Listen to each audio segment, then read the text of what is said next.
오늘 이 시간 우리 함께 읽을 하나님의 말씀 마태복음 5장 3절부터 10절까지의 말씀입니다. 신약 성경 6페이지 마태복음 5장 3절부터 10절까지의 말씀, 우리가 오늘 마지막으로 팔복의 말씀을 나누니 다 같이 한 목소리로 이 말씀 읽어 나가도록 하겠습니다. 다 같이 마태복음 5장 3절 말씀부터 성경 읽도록 하겠습니다. 심령이 가난한 자는 복이 있나니 천국이 그들의 것임이요, 애통하는 자는 복이 있나니 그들이 위로를 받을 것임이요, 온유한 자는 복이 있나니 그들이 땅을 기업으로 받을 것임이요, 의에 줄이고 목마른 자는 복이 있나니 그들이 배부를 것임이요, 긍휼히 여기는 자는 복이 있나니 그들이 긍휼히 여김을 받을 것임이요, 마음이 청결한 자는 복이 있나니 그들이 하나님을 볼 것임이요, 화평하게 하는 자는 복이 있나니 그들이 하나님의 아들이라 일컬음을 받을 것임이요, 의를 위하여 박해를 받는 자는 복이 있나니 천국이 그들의 것임이라. 아멘. 오늘 이 시간 우리는 진짜 복은 무엇인가, 그 마지막 말씀을 가지고 오늘 본문 말씀 함께 나누는 시간 갖도록 하겠습니다. 여러분, 혹시 이 한자 뭔지 아십니까? 유종의 아시는 분이 많으시네요. 유종의미 각각 어떤 뜻을 가지고 있죠? 유자 무슨 뜻일까요? 있을 유. 종자는 뭐죠? 마지막 종. 미는 뭔가요? 우리가 다 좋아하는 거, 아름다울 미자입니다. 여러분, 이 말의 뜻을 합치면 어떤 의미가 될까요?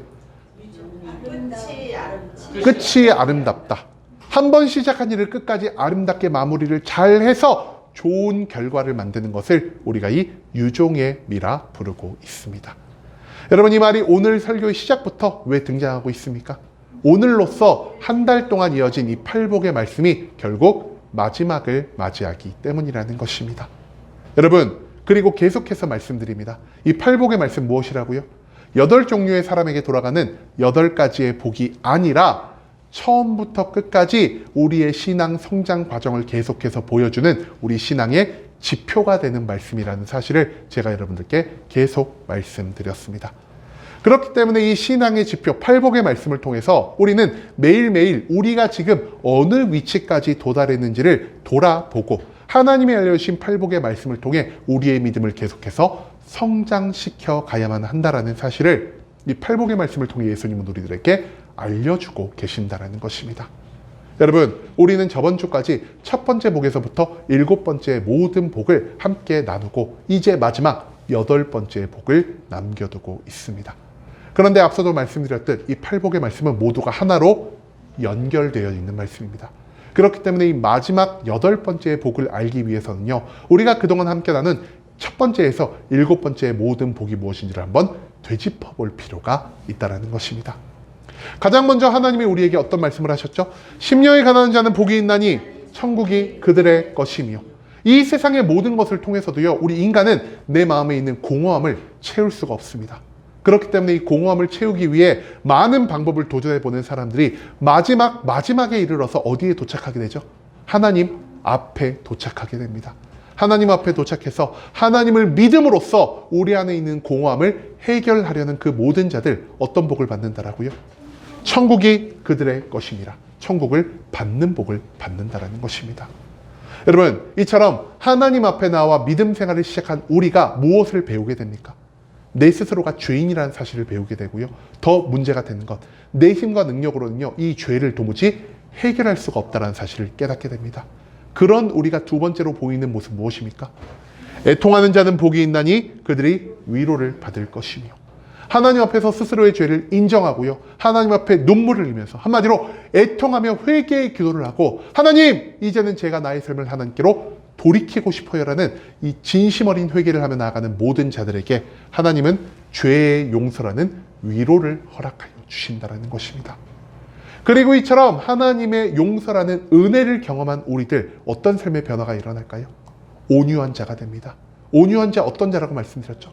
온유한 자, 하나님 한 분만을 믿고 하나님의 모든 말씀에 온전히 순종하는 자라 말씀드렸습니다. 그런데 이 온유한 자가 어떻게 된다라고요? 온유한 자는 복이 있나니 그들이 땅을 기업으로 받을 것이며, 땅을 기업으로 받는다는 건 무엇입니까? 성경 속에 기록된 하나님의 모든 축복의 말씀이 이미 나의 삶에 주어졌음을 의미하는 표현이 될 수 있다는 것입니다. 여러분, 이처럼 우리는 이제 성경 속의 모든 축복의 말씀이 나에게 주어졌기 때문에 더 이상 세상의 것들을 바라보며 살아가지 않아도 되었습니다. 세상의 것들과 멀어지고 세상의 중독에서 벗어나는 그 순간 우리가 느끼는 건 무엇이죠? 의의 갈급함. 한마디로 내가 그동안 얼마나 영혼이 빈곤하게 살아왔는지를 깨달을 수 있게 된다는 것입니다. 하나님 말씀하십니다. 의에 줄이고 목마른 자는 복이 있나니 그들이 배부를 것이며라고 말이죠. 여러분, 우리의 영혼이 갈급함을 느끼는 이유가 무엇이죠? 의가 없기 때문입니다. 그런데 의가 뭐라고 말씀드렸습니까? 단순히 선행을 하며 살아가는 것, 단순히 정의롭게 살아가는 것이 아니라 하나님과 나 사이의 관계가 온전히 세워진 것을 성경은 의라 부르고 있다는 것입니다. 이처럼 하나님과의 관계를 회복해 가기 위해 우리가 해야 하는 건 무엇입니까? 매일매일의 신앙생활, 기도와 말씀과 찬양을 통해서 믿음을 쌓아가고요. 이 믿음을 완성함과 동시에 우리는 하나님과의 관계를 온전히 회복해 갈 수 있는, 즉 의로움이 배부른 지경에 이를 것이라는 사실을 하나님은 이 말씀을 통해서 우리들에게 가르쳐주고 계신다는 것이죠. 자, 이처럼 하나님과의 관계가 온전히 완성되었을 때 그 다음 우리가 누릴 수 있는 두 가지의 복이 무엇이라 말씀드렸죠? 첫 번째, 우리는 긍휼히 여기는 자가 될 수 있을 것이고요. 두 번째, 마음이 청결한 자가 될 수 있다는 것입니다. 여러분, 우리가 왜 긍휼히 여기는 자가 될 수 있죠? 하나님과의 관계를 회복하면은요, 우리는 하나님의 조건 없는 사랑, 한이 없는 사랑, 변함없는 사랑을 내가 받을 수 있기 때문이라는 것입니다. 그리고 우리는 사랑을 받는 순간 이것을 깨닫게 됩니다. 아, 이 사랑은 나 혼자서 온전히 감당할 수가 없는 사랑이구나. 그러니 나 혼자 감당할 수 없는 이 사랑을 우리가 자연스럽게 어떻게 하게 되죠? 내 주변에 있는 사람들에게 흘려보낸 삶, 곧 이웃사랑의 삶을 살아갈 수 있게 된다는 것입니다. 또한 하나님과의 관계를 회복한 자들이 나타나는 변화, 두 번째 무엇이냐? 마음이 청결한 자가 된다는 것입니다. 마음이 청결한 자, 어떤 자입니까? 이 세상에 속해 살아가지만 이 세상과는 구별된 하나님 한 분만을 믿고 하나님이 원하시는 거룩을 추구하며 살아가는 이 아름다운 모습을 가지게 된다는 것이죠. 그리고 이런 자들 어떤 복을 받습니까? 하나님의 사랑과 하나님의 거룩을 나의 육신에 새기며 살아가는 이 자들은요, 하나님께 긍휼의 여김을 받을 것이고요, 하나님을 볼 것입니다. 한마디로 우리의 삶에 닥쳐오는 모든 고통과 괴로움 가운데에서 하나님이 주시는 능력으로 위로와 기쁨과 행복을 얻을 수 있는 그러한 상태에 이르게 되는 복을 하나님은 우리를 위해 예비해 놓으셨다는 것입니다. 그리고 마지막으로 하나님의 사랑과 하나님의 거룩을 우리의 몸에 품고 살아가는 자들, 이러한 자들이 마지막에 이르러 만드는 건 무엇입니까? 일곱 번째의 복, 화평하게 하는 자는 복이 있나니 그들이 하나님의 아들이라 일컬음을 받을 것이다. 화평하게 하는 자, 무엇이라고 말씀드렸습니까? 단순히 갈등을 덮어놓는 자들, 단순히 중도를 지키며 갈등을 피하는 자들이 화평하게 하는 자들이 아니라 하나님이 주신 거룩을 가지고 내 주변에 회개하라는 말을 선포하면서 저들과 하나님 사이의 관계를 이어주는 중보자의 역할을 감당하는 자들, 하나님을 알지 못하기 때문에 하나님의 사랑을 경험하지 못한 자들에게 내가 먼저 사랑을 흘려보내면서 저들에게 하나님의 사랑을 간접적으로 경험하게 해주는 이 중보자의 역할을 감당하는 자들이 바로 이 화평하게 하는 자들이라는 사실을 우리가 함께 나눌 수 있었다는 것이죠. 그리고 이 화평하게 하는 자들이 받는 복 무엇입니까? 하나님의 아들이라 일컬음을 받을 것이다. 이 모든 사명이 성취된 뒤 발생하는 하나님의 영광과 하나님의 기쁨에 우리가 참여할 수 있는 자격을 얻게 된다는 사실을 우리가 이전 3주 동안 첫 번째 복에서 일곱 번째의 복을 통해서 함께 나눌 수가 있었다는 것입니다. 여러분, 이제 우리가 마지막으로 어떤 복을 남겨두고 있습니까? 오늘 본문의 마지막 나오는 말씀, 10절 말씀에서 성경은 말합니다. 의를 위하여 박해를 받은 자는 복이 있나니 천국이 그들의 것이니라. 여러분, 그렇다면 이 말씀을 통해 예수님은 우리들에게 무엇을 가르치고자 하신 것일까요? 가장 먼저 예수님 말씀하십니다. 의를 위해서 박해를 받는 자, 천국이 저희의 것이다 라고 말했죠. 이 말씀은요, 크게 세 가지로 구분이 될 수 있겠습니다. 첫 번째, 의를 위하여 살아가는 삶이 무엇이냐? 두 번째, 왜 의를 위하여 살아가는 사람들은 박해를 받을 수밖에 없는 것이냐? 마지막 세 번째, 천국이 그들의 것이라는 뜻은 무엇을 의미하냐는 것입니다. 가장 먼저 그렇기 때문에 첫 번째로 우리가 무엇을 봐야 하죠? 의를 위해서 살아가는 삶이 도대체 무엇이냐 하는 것입니다. 여러분, 우리가 앞서도요, 네 번째 복에서 의에 줄이고 목마른 자에 대해서 함께 나눴습니다. 여기서 의가 무엇이라고 말씀드렸죠? 하나님과 나 사이의 관계가 온전히 회복된 상태를 성경은 의라 말하고 있다는 것입니다. 여러분, 그런데 하나님과의 관계를 회복한 우리가 받는 변화와 축복이 무엇이라고 또 말씀드렸죠? 5번째와 6번째와 7번째 복. 5번째 복, 우리가 긍휼히 여긴 자, 이웃사랑의 삶을 살아갈 수 있게 될 것이고요. 그리고 6번째 복, 마음이 청결한 자, 거룩한 삶, 구별된 삶을 살아갈 수 있게 된다는 것입니다. 그리고 이처럼 우리의 삶 가운데 사랑과 거룩이 완성되었을 때 우리가 이 사랑과 거룩을 가지고 무엇을 하죠? 이 땅에 나가서 화평하게 하는 자가 될 수 있다는 것입니다. 나의 거룩을 통해서 많은 사람들에게 너희들 그냥 구원을 받을 수 없어. 하나님께 회개하고 하나님께 돌이킨 자만이 구원을 얻을 수 있을 거야 라는 이 거룩을 선포하며 살아가야 할 것이고요. 앞서도 말씀드린 것과 마찬가지로 나의 삶에서 사랑을 흘려보내며 하나님을 알지 못하는 자들에게 하나님의 사랑을 간접적으로나마 체험시켜주는 그 중보자의 역할을 우리가 감당할 수 있게 된다는 것입니다. 한마디로 의를 위하여 살아가는 자는요, 이 땅 가운데에서 하나님의 나라와 하나님의 뜻을 위해 살아가는 자라 할 수가 있다는 것이죠. 이런 사람들은요, 하나님께 나의 삶의 중심을 모두 맡겨드리는 자입니다. 갈라디아서 2장 20절 말씀에서 성경이 우리에게 무엇을 말합니까? 그런즉 이제는 내가 사는 것이 아니요 내 안에 누가 산다라고요? 내 안에 그리스도께서 나를 대신하여 산다라 말합니다.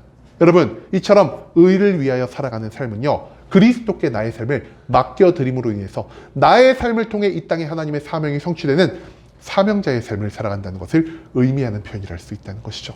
여러분, 그런데 우리가요, 나의 만족을 추구하지도 않고 나의 유익을 추구하지도 않고 어떻게 하나님의 사명만을 바라며 살아가는 이러한 경지에 이를 수 있을까요? 그 이유, 이미 우리가 첫 번째부터 7가지의 팔복의 모든 복을 받았기 때문이라는 것입니다. 사명을 위해 살아가는데 왜 우리가 사명을 위해 살아가냐? 이미 우리가 용서를 받았기 때문입니다. 이미 우리가 하나님의 축복을 받았기 때문입니다. 이미 매일의 기도와 말씀과 찬양을 통해 우리의 믿음을 완성시켰기 때문입니다. 우리가 긍휼을 베푸는 삶, 마음이 청결한 삶을 통해 우리의 삶에 다가오는 모든 고통과 괴로움 가운데에서 기쁨과 평강을 얻었기 때문입니다. 우리가 이 세상과 하나님을 연결하는 중보자의 역할을 감당하며 살아가며 이미 하나님의 영광에 참여할 수 있는 자격을 얻을 수 있었기 때문이라는 것입니다. 한마디로 이 모든 것들을 종합해서 살펴보자면요, 우리가 첫 번째에서 7번째까지의 모든 복을 경험하고 이 모든 복을 완성한 이후에야 다다를 수 있는 것이 바로 의를 위하는 삶, 8번째 복의 삶이라 할 수 있다는 것입니다. 이처럼 하나님의 나라와 하나님의 뜻을 위해 살아가고 하나님의 사명을 온전히 성취하며 살아가는 이것이야말로 우리 신앙생활의 진정한 목표이자 예수 그리스도를 닮아가는 그리스도인의 삶의 모습이라 할 수 있다는 사실을 오늘 이 말씀은 우리들에게 보여주고 있다는 것입니다. 여러분, 그런데요, 이 의를 위하여 살아가는 삶이 맞닥뜨리게 되는 건 무엇입니까? 의를 위하여 박해를 받게 된다는 것입니다. 왜 근데 우리가 박해를 받을까요? 우리가 의를 위하여 사는 삶을 살아갈 때 이 세상은요, 우리들의 삶을 보고 불편함을 느끼기 때문입니다. 여러분, 아까도 말씀드렸죠? 4번째 복이 무엇이라고요? 의에 줄이고 목마른 자, 배부를 것이다. 한마디로 하나님과의 관계가 그동안 끊어져 있어서 영적인 빈곤함을 느끼는 자들이 기도와 말씀과 찬양을 통해 믿음을 세워가고요, 믿음을 통해서 하나님과의 관계를 회복해 간다는 것입니다. 이처럼 하나님과의 관계가 완성된 자들이 이 세상 가운데에서 총 3가지의 모습을 보인다라고 말씀드렸죠. 5번째와 6번째와 7번째의 복. 첫 번째, 사랑의 삶을 보이며 살아갈 것이고요. 2번째, 거룩의 삶의 모습을 보일 것이고요. 3번째, 화평의 삶을 보일 수 있게 된다는 것입니다. 우리가 세상에 보이는 이 사랑과 거룩과 화평을 세상 사람들이 보기에는 불편하게 느낄 수가 있다는 것이죠. 여러분, 이 사람들이 왜 이 3가지의 불편함을 느낄까요? 가장 먼저 사랑입니다. 여러분, 세상 사람들은 왜 사랑하며 살아갑니까? 그렇죠? 정확히 말하면요, 세상 모든 사랑은요, 대가가 필요한 사랑입니다.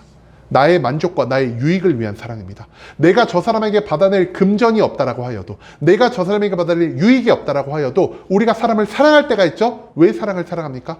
내 감정적인 안정을 누리기 위해서, 내 감정에서 솟아나는 기쁨을 누리기 위해서. 한마디로 세상 모든 사람들의 사랑의 기준은요, 내가 되어야 한다는 것입니다. 하지만 우리는 무엇을 가지고 사랑하며 살아가는 자들입니까? 나의 만족과 나의 유익을 위해 살아가는 자들이 아니라 하나님이 나에게 부어주신 사랑을 단순히 내 주변으로 흘려보내며 살아가는 자라는 사실입니다. 그렇기 때문에 세상 사람들 어떤 사람을 사랑하죠? 예쁜 사람을 사랑합니다. 착한 사람을 사랑합니다. 나에게 유익이 될 만한 사람을 사랑하고요. 나에게 밥 잘 사주는 사람, 선물을 많이 주는 그런 사람을 이 세상 사람들은 사랑하며 살아가고 있다는 것이죠. 하지만 우리 그리스도인들 누구를 사랑하며 살아갑니까? 나에게 유익이 되는 사람도 사랑합니다. 하지만 나에게 유익이 되지 않는 사람도 우리는 사랑할 수 있습니다. 내가 아는 사람도 사랑합니다. 하지만 내가 모르는 사람도 사랑할 수 있습니다. 나에게 잘해주는 사람만 우리가 사랑합니까? 아닙니다. 예수님의 말씀처럼 우리는 원수까지 품는 아름다운 사랑의 모습을 완성할 수 있게 된다는 것입니다. 그렇기 때문에 우리의 모습을 본 저 세상 사람들, 세상 속에서 자신의 이기심을 위해서 사랑을 하며 살아가는 사람들은요, 우리의 모습을 부담스럽게 여길 수밖에 없다는 것이죠. 나는 나의 유익만을 위해 사랑하고 싶은데 왜 저 사람들은 유익이 아닌 사람들도 사랑하고 있지? 나도 혹시 저런 사람을 사랑해야 하는 게 아닐까? 나도 원수까지 품어야 하는 게 아닐까라는 이런 부담감을 우리들의 사랑을 본 세상 사람들이 경험할 수 있게 된다는 것입니다. 한마디로 우리의 조건 없는 사랑, 우리의 한이 없는 사랑, 우리의 끊임없는 사랑, 즉 하나님의 사랑을 닮은 우리들의 모습이 이 세상 사람들의 부담을 창조하고요. 이 부담이 곧 저들의 불편함으로 이어지기 때문에 사랑을 하며 살아가는 사람들은 이 세상에 핍박, 곧 박해를 받을 수밖에 없다는 것입니다. 여러분, 또 거룩은 어떠합니까? 거룩이라는 것은 무엇이죠? 거룩이라는 것은요, 죄에서 완전히 멀어진 온전한 구별됨을 갖는 삶을 의미하는 것입니다. 하지만 이 세상에 속해 살아가는 모든 사람들 매일매일 반복하며 살아가는 건 무엇이죠? 죄를 반복하며 살아간다는 것입니다. 타인을 미워하고요. 내가 남들이 보지 않는다라고 생각할 때 몰래 죄를 범하고요. 내가 타인에게 나쁜 말을 하고 사기를 치고 도둑질을 하는 그 모든 죄악들이 우리의 삶 가운데 넘쳐 흐르고 있다는 것입니다. 그런데요, 이 의를 위하여 살아가는 삶은 어떤 삶의 모습을 보입니까? 남들이 누군가를 막 욕하고 있는데요, 나는 그 욕하는 자리에서 한마디도 거들지 않습니다. 남들이 사람이 보지 않을 때는요, 무단횡단을 해도 된다라고 말을 하는데요, 나는 사람의 시선을 신경 쓰는 것이 아니라 하나님의 시선을 보기 때문에 그 모든 상황 가운데에서 죄를 범하지 않습니다. 우리가 이런 모습을 보일 때 세상 사람들이 우리를 뭐라 그럴까요? 지만 잘난 줄 알아, 지만 고결하게 사는 줄 알아, 이러면서요, 우리를 질투할 수밖에 없다는 것입니다. 한마디로 우리의 거룩의 모습이 세상 가운데 질투를 만들어낼 것이고요. 이 질투가 세상의 불편함을 초래하여 결국 우리는 박해받을 수밖에 없다는 것입니다. 마지막으로 우리의 화평이 이 세상 가운데 무엇을 만들까요? 여러분, 이 세상 지금 평화롭습니까? 평화롭지 않습니까? 우리가 언뜻 느끼기에 지금 이 세상 전쟁이 없는 평화로운 세상이라 할 수 있겠습니다. 하지만 이 세상의 평화는 어떤 방식으로 발생한 것입니까? 갈등을요, 누군가의 힘으로 덮어놓고 임시 방책으로 만든 이 화평을 우리는 진짜 화평이라 생각하며 살아가는 것 같습니다. 또한 내 유익과 연관되지 않는 모든 갈등과 분쟁을 피해가면서 나는 지금 평화롭게 살고 있어라는 이러한 생각을 우리가 할지도 모른다는 것이죠. 한마디로 이 세상은요, 세상 속에서 발생하는 여러 문제를 근본적으로 해결하려 하지 않습니다. 단순히 갈등을 덮어두고 갈등을 피하면서 우리가 누리고 있는 거짓된 평화만을 즐거워하고 있다는 것이죠. 하지만 하나님이 원하시는 진짜 평화는 무엇입니까? 우리들의 죄를 회개하게 하는 평안입니다. 하나님이 원하시는 평화는 무엇입니까? 이 땅 가운데 있는 모든 사람들을 하나님께로 인도하여 하나님과의 관계를 회복하는 진짜 평안이라는 것이죠. 그렇기 때문에 가짜 평안을 추구하는 이 세상 가운데에서 진짜 평안을 만들어가는 우리들은요, 이 세계의 기존 시스템을 파괴할 수밖에 없다는 것입니다. 그렇기 때문에 익숙한 것을 좋아하고 오래된 것을 좋아하는 이 세상의 사람들은요, 기존의 시스템을 파괴하면서까지 진정한 평화를 추구하며 살아가는 우리들을 불편할 수밖에 없다는 것입니다. 여러분, 이처럼 사랑과 거룩과 화평을 가지고 살아가는 의로운 사람들, 우리들은 이 세상 가운데 미움을 받을 수밖에 없다는 것이죠. 그럼에도 불구하고 우리가 선택한 삶의 모습은 무엇입니까? 우리는요, 절대로 세상과 구별되어 살아가지 않습니다. 그리스도인들이 저 산에만 들어가서 산다면, 그리스도인들이 아무것도 없는 사막에서 산다면 누가 우리를 불편하겠습니까? 하지만 우리가 살아가는 곳 어디입니까? 우리는요, 사람들이 많이 몰려있는 저 세상에 속해 살아가고 있습니다. 하지만 이 세상에 속해 살아가면서 우리는 무엇을 선택합니까? 세상의 법칙을 따르지 않고 세상의 기준을 따르지 않고 세상 사람들의 시선을 신경 쓰는 것이 아니라 우리는 오직 하나님 한 분만을 바라보며 의를 위한 삶, 즉 사랑과 거룩과 화평의 삶을 살아가기로 결정하게 되었다는 것입니다. 그리고 이처럼 의를 위하여 살아가는 삶은 이 세상을 변화시킬 수밖에 없고요. 결국 우리는 이 세상의 변화를 싫어하는 사람들과 분쟁을 벌일 수밖에 없고 이 세상에서 박해를 받을 수밖에 없다라는 사실을 예수 그리스도는 우리들에게 강조하고 있다는 것이죠. 여러분, 그런데 우리가 여기서 한 가지 더 생각해 봐야 할 것이 있습니다. 예수님이 정확히 무엇을 말씀하셨죠? 무엇을 위해서 박해를 받는다라고요? 의를 위해서 박해를 받는다는 것입니다. 그런데 우리가 이 말씀을 오해하여서 이 말씀을 무엇으로 생각을 하냐? 의를 위해서 박해를 받는 것이 아니라 단순히 내가 박해를 받는 것만을 생각하며 살아갈 때가 너무나 많다라는 것이죠. 여러분, 하지만 의를 위해서 박해를 받는다는 것은요, 내 성격 때문에 박해를 받는 것이 아니고요, 내 실수 때문에 박해를 받는 것이 아니고요, 나의 고집 때문에 박해를 받는 것이 아닙니다. 의를 위해서 박해를 받는 것은 내가 아닌 누구를 위해서 박해를 받는 것이죠. 바로 하나님을 위해서 받는 고통이 바로 의를 위해서 받는 박해라 할 수 있다는 것입니다. 성경 말씀 가운데에서 누가 이런 모습을 우리에게 보이고 있습니까? 가장 먼저는 예수 그리스도가 이런 모습을 보이셨고요. 두 번째로는 스데반 집사가 첫 번째 순교를 통해서 이런 모습을 보였고요. 예수 그리스도의 12 제자와 바울과 그 외의 이름을 알지 못한 우리의 모든 믿음의 선배들이 의를 위하여 박해를 받는 모습을 보였다는 것입니다. 여러분, 만약 스데반 집사가, 만약 예수님의 12 제자와 바울 사도가 세상의 법칙을 따르고 세상 사람들을 만족시키고 하나님의 말씀을 선택적으로만 순종했다면 저들은 굳이 박해를 받을 필요도 없을 것이고요. 저들은 굳이 순교할 필요도 없었을 것입니다. 하지만 저들은 무엇을 선택합니까? 저들은 사람을 만족시키는 대신 하나님의 영광을 위해 살아갔고요. 저들은 하나님의 말씀을 선택적으로 순종하는 것이 아니라 하나님의 모든 말씀에 온전히 순종하는 모습을 보였고요. 마지막으로 저들은 세상의 법칙을 따르는 것이 아니라 하나님 나라의 법칙을 따르기로 결정했다라는 것입니다. 한마디로 저들은 이 세상 가운데에서 의로운 삶을 살아가며 이 세상을 하나님의 나라로 변화시키기로 결정했고요. 이 세상을 하나님의 나라로 변화시켜 감으로 인해 저들은 이 세상의 박해를 감당할 수밖에 없었다라는 것이죠. 그럼에도 저들이 의로운 삶을 선택한 이유 무엇이냐? 저들은 세상 사람들의 시선보다 하나님의 시선을 두려워하는 자였고요. 저들은 이 세상의 규칙보다 하나님 나라의 규칙을 더욱 추구하며 살아가는 자였기 때문에 저들은 이 의로움으로 인해 모든 고난을, 모든 핍박을, 모든 박해를 감당하기로 결정했다라는 것, 그것을 우리는 성경의 말씀을 통해서 찾아볼 수 있게 된다는 것이죠. 여러분, 그런데요, 이처럼 의를 위해서 박해를 받는 삶, 예수 그리스도가 어떤 축복을 예비해 두고 계십니까? 천국이 저희의 것이요. 여러분, 그런데 이 천국이 저희의 것이라는 이 복, 우리가 어디서 한번 보지 않았습니까? 우리가 이것을 어디서 봤죠? 첫 번째, 심령이 가난한 자는 복이 있나니, 예수님 뭐라 그러셨죠?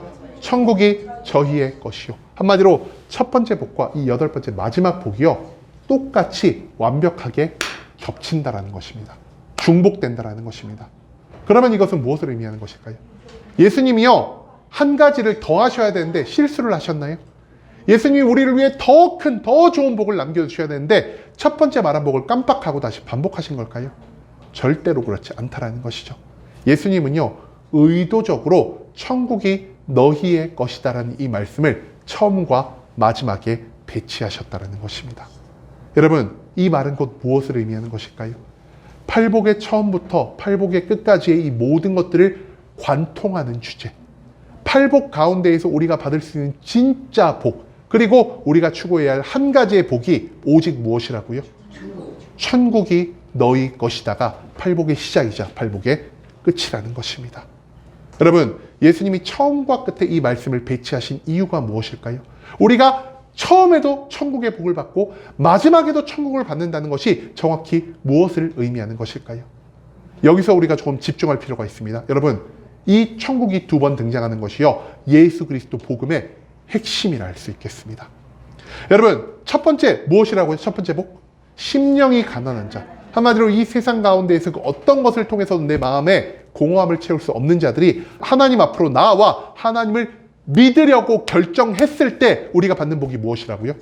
천국이 우리의 것이라는 것입니다. 한마디로 하나님을 믿기로 결정한 그 시작부터 이미 천국은 우리의 것이 되었다라는 것입니다.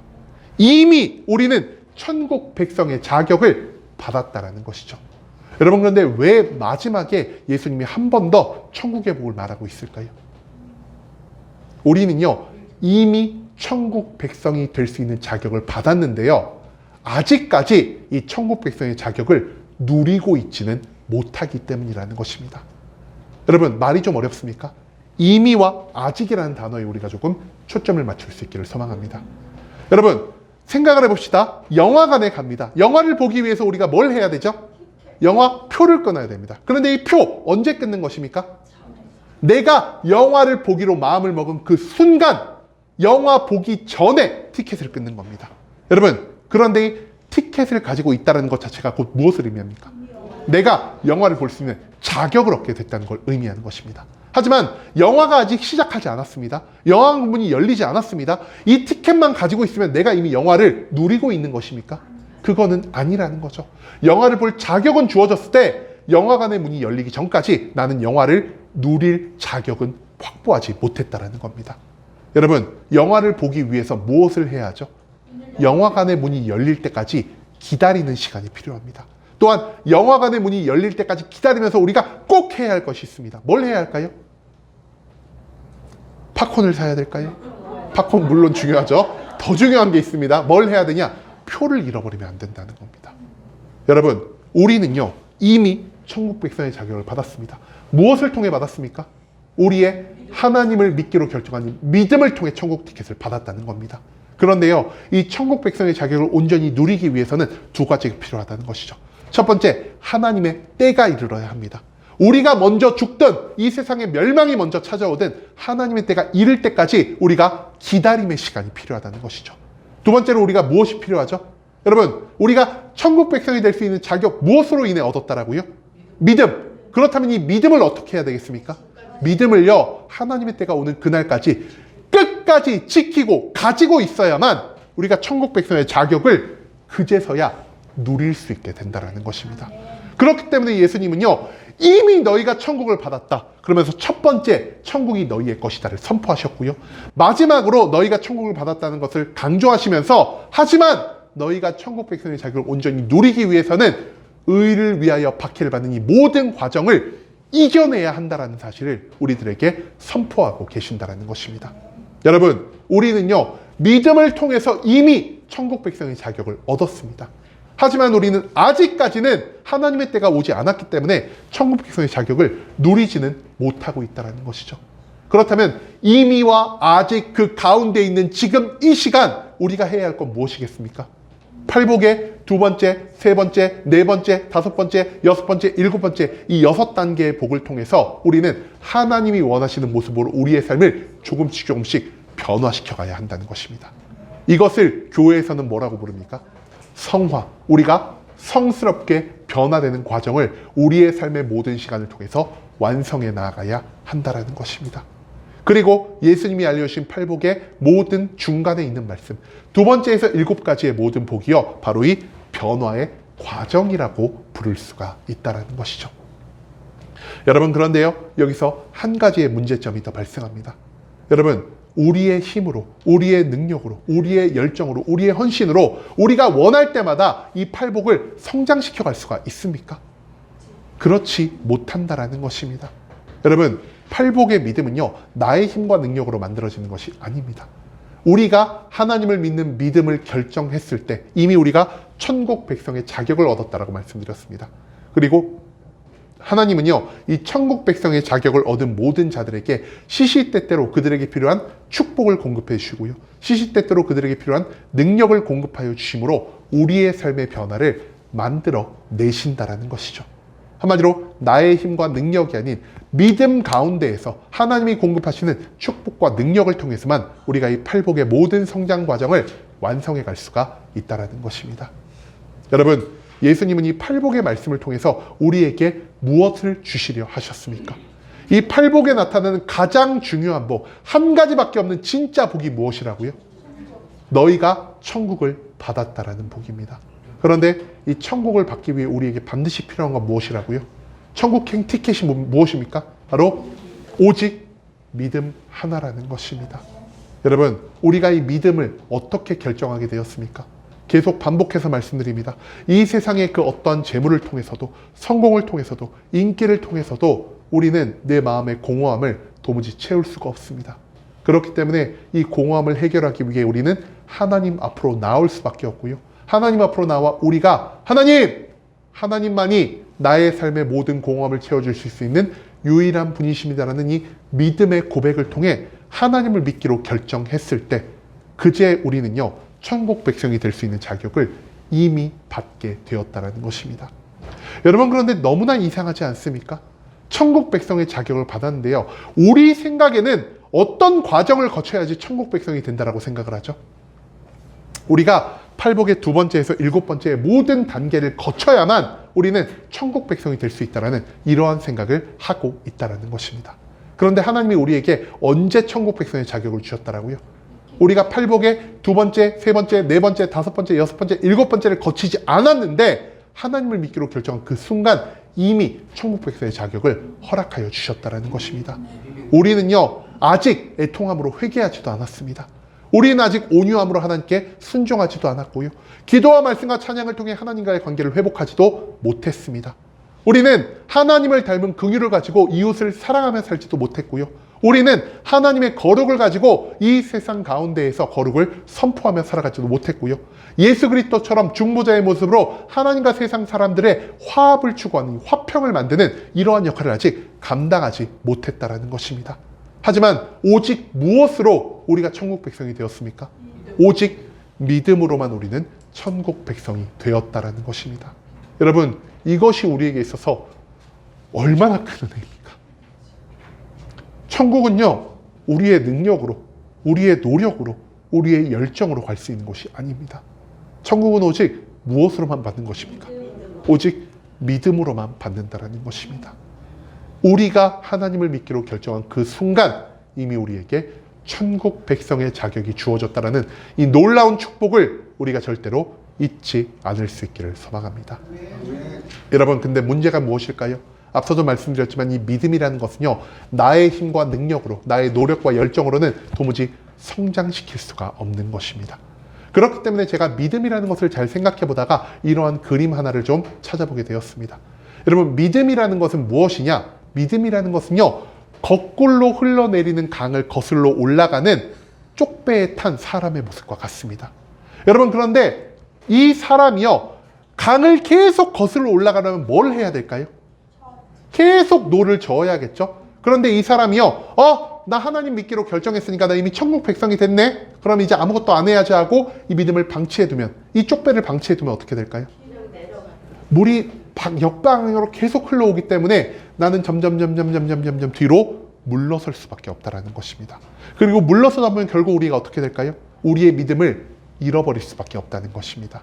여러분, 방치하는 믿음은 성장할 수가 없습니다. 근데 이 거꾸로 흐르는 강을 거슬러 올라가기 위해서 우리가 무엇을 해야 된다라고요? 노를 열심히 저어야겠죠? 여러분, 그런데 이 그림의 특징 뭔지 아십니까? 노가 없습니다. 노가 없으면 어떡하죠? 지금 이 사람 뭐 하고 있습니까? 자기의 손으로 미친 듯이 강물을 밀어내고 있습니다. 그런데요, 노가 없이 손으로 강물을 밀어낸다 한들 우리의 믿음이 앞으로 전진할 수 있을까요? 그렇지 못하라는 것입니다. 한마디로 우리 인간이 가진 능력으로는요, 이 믿음이라는 배를 절대 강을 거슬러 올라가게 할 만큼의 추진력을 얻을 수 있게 만들 수 없다라는 것입니다. 그러면 우리가 도대체 어떻게 해야 우리의 믿음을 성장시킬 수 있을까요? 여러분, 예수님은요, 이 믿음 성장의 비밀을 마가복음 9장 24절 말씀에 남겨놓으셨습니다. 마가복음 9장 24절 성경이 이렇게 말합니다. 곧 그 아이의 아버지가 소리를 질러 이르되 내가 믿나이다. 나의 믿음 없는 것을 도와주소서. 여러분, 이 말씀의 배경 무엇인지 아십니까? 귀신 들린 아이를요, 아버지가 예수님 앞에 데리고 왔습니다. 그런데 예수님이 이 아이의 아버지에게 무엇을 말씀하실까요? 너가 믿는다면 이 아이가 치유함을 얻을 것이다. 귀신이 떠나갈 것이다. 그때 이 아버지가 뭐라고 말했더라고요? 예수님 믿습니다. 하지만 나의 믿음 없는 것을 도와주시옵소서. 여러분, 이 말이 무엇입니까? 이 아이의 아버지는요, 예수님을 믿기 때문에 이 아이를요, 예수님께로 가지고 나왔습니다. 그런데 이 아이의 아버지가 그와 동시에 어떤 것을 인정하고 있죠? 내가 예수님을 믿지만 나의 믿음이 완전하지 않다라는 사실을 이 아버지는 인정하고 있다는 것입니다. 그런데 이 아버지가 생각할 때 믿음을 완성하기 위해 필요한 것이 무엇이었을까요? 여러분, 이 아버지는요, 예수님에게 예수님! 믿음을 완성하기 위해 재물을 주세요. 믿음을 완성하기 위해 성공을 주세요. 믿음을 완성하기 위해 기적을 보여주세요라는 말을 하지 않았습니다. 이 아이의 아버지가 오직 무엇을 말했더라고요? 예수님, 나의 믿음 없음을 도와주시옵소서. 한마디로 우리의 믿음을 온전하게 하실 수 있는 분은 오직 누구밖에 없으십니까? 예수님 한 분밖에 없다라는 것입니다. 그렇기 때문에 우리가 매일매일 해야 할 건 무엇이겠습니까? 우리는요, 내 스스로의 믿음 없음을, 나의 부족함을 인정해야만 할 것입니다. 그리고 매일매일 하나님 앞에 나와 부르짖으며 기도해야 할 것입니다. 우리가 무엇을 부르짖으며 기도해야 하겠습니까? 앞선 그 아버지의 기도처럼 예수님, 저의 믿음 없음을 도와주시옵소서. 여러분, 이처럼 우리가 스스로의 믿음 없음을 인정하고 그리스도께 우리의 믿음을 부르짖으며 나아갈 때 그제야 예수 그리스도가 우리의 믿음을 완성하여 주실 것이고요, 우리를 변화시켜 주실 것이고요, 우리를 팔복의 마지막 단계, 곧 천국 백성의 자격을 누릴 수 있는 진정한 복으로 인도하여 주실 것이라는 사실, 그것을 예수님은 이 팔복의 말씀을 통해서 우리들에게 선포하고 계신다라는 것입니다. 오직 예수 그리스도를 통해, 오직 믿음을 통해 이 팔복의 모든 과정을 거쳐 우리가 진짜 천국 백성이 될 수가 있다라는 사실, 이것을 우리는 절대로 잊지 말아야 한다라는 것이죠. 여러분, 이제는 팔복의 길을 따라 천국을 향해 가며 믿음의 성장에 따라 우리가 감당할 만한 다양한 복을 주시는 하나님을 항상 경배하며 살아갑시다. 내 행동과 내 열정의 대가가 축복이 아닙니다. 예수 그리스도를 믿는 믿음과 예수 그리스도께 믿음의 완성을 구하는 그 기도의 제목이 우리의 삶을 참된 천국 백성의 모습으로 변화시켜 간다라는 사실을 오늘 이 본문 말씀은 우리들에게 가르쳐주고 있다는 것입니다. 여러분, 팔복의 사람은요, 완전한 사람이 아닙니다. 팔복의 사람은 끝까지 나의 믿음을 예수 그리스도께 온전히 맡겨드린 사람이라는 사실, 이것을 우리가 절대로 믿지 않을 수 있기를 원합니다. 그렇기 때문에 우리가요, 매일매일 기도할 때마다 예수님께 이 아버지와 같은 마음으로 기도할 수 있기를 원합니다. 주님, 제가 주님을 믿습니다. 하지만 그럼에도 불구하고 완전하지 않은 나의 믿음 없음을 아버지께서 도와주시옵소서. 이와 같이 우리의 믿음을 고백하고 예수 그리스도의 도움을 간구하며 하나님이 결정한 마지막 날 천국 백성의 모든 자격을 누리며 살아갈 수 있는 우리 순복음 함께하는 교회 모든 성도님들이 될 수 있길 간절한 마음으로 소망하겠습니다.